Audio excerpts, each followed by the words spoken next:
Welcome to Kingdom Hearts 3 Beginner's Guide and Tips video, you goofy bastards. In this video I'm going to cover some of the mechanics of the game and also give you some tips as well. Combat guide will be a separate video, so in this one we'll just talk about general things.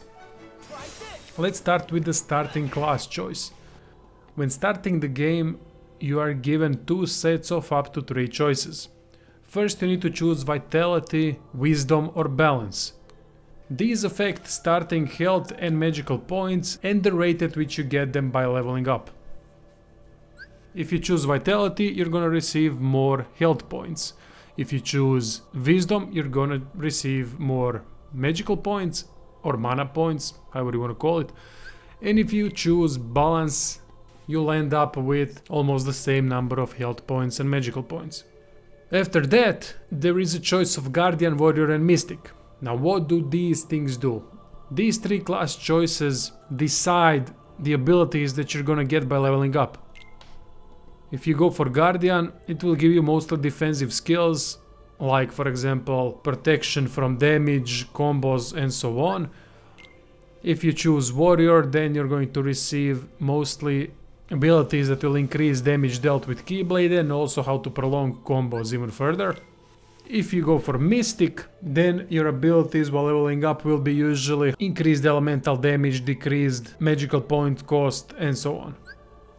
So these are the key differences between these classes. Let's talk a bit about equipment, abilities and so on. Character progression in general. While leveling up, you will receive abilities based on the class that you've chosen, but you can also decide which abilities to pick for your characters by going to the abilities screen and then choosing the abilities that you would like to have an effect during combat. Ability points dictate how many of these abilities can you use at once. It is displayed on the right side, and these are increased through gear and leveling up. Equipment such as weapons, accessories and armor come with their own abilities, but they do not need to be installed to work because they are passive bonuses.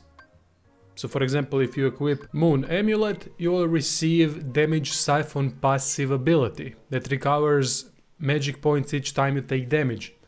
If it says stack the ability to increase the effect, it means that you can get this ability from other gear or through leveling up depending on the class that you've chosen, and the effect will be increased. It's a simple system really, there's not much complexity going on in the game, but I'm sure most of you already figured this stuff out. By using Workshop or by simply playing the game, you'll encounter boosters that can be strength, magic, AP boosters, and by using them you will permanently increase stat of a character that you have used that booster on. I suggest using these only on your main character and maybe Donald and Goofy, because other characters are temporary and they are not really worth spending boosters on. Same goes for equipment. Best equipment goes on Sora, then the second best goes on Goofy and Donald. The rest is irrelevant if you want to equip it on Woody, Buzz, Hercules or someone else. They are temporary characters that are connected to the world that you are in. That's why it's not worth putting best items and use boosters on them. Sora should be always your main focus, especially with AP boosters, because Sora is the only one that receives so many abilities that you're gonna need a lot of ability points to install all of them.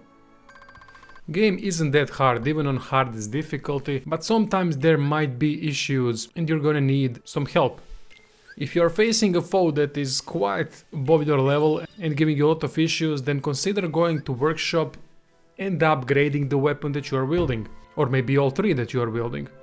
This is an important mechanic of the game, so choose your weapon that you prefer and pay attention to its special attack, upgrade the ones that you like the most, that suits you the best, in order to take down enemies as fast as possible. Also, if you're going from battle to battle and there is no save point, destroy objects in the world. You will receive a lot of magical and health points from these objects, so it's definitely worth it. That also goes for farming ingredients and materials. Not only that, but you can actually re-enter the areas and everything will respawn, so you can farm it again. That goes for enemies and objects. So if you have found a certain material that you need that drops from a certain enemy, just keep going back to that location and it's all going to be there. Last tip that I wanted to give you is food. Make sure to eat food on hard difficulty. It's not really that necessary on medium and low difficulty, but on hard you're going to need it at times. Food can give you quite a lot of buffs and it's not that expensive.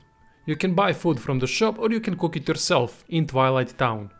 Cooking is an interesting little minigame, and with it you can get additional rewards by discovering new recipes and bringing in new ingredients. If you use every single course, that means from starter to dessert, then you'll receive a special bonus. Bonus depends on the meals you have chosen, but you can always also use Chef's Choice option to see what kind of bonus you can get from the meals that you have currently at your disposal. That would be all for this short guide. I hope some of this information helps you. I'll be doing combat guide as well in a separate video because there's more information to cover there. So make sure to tune in and see you all soon.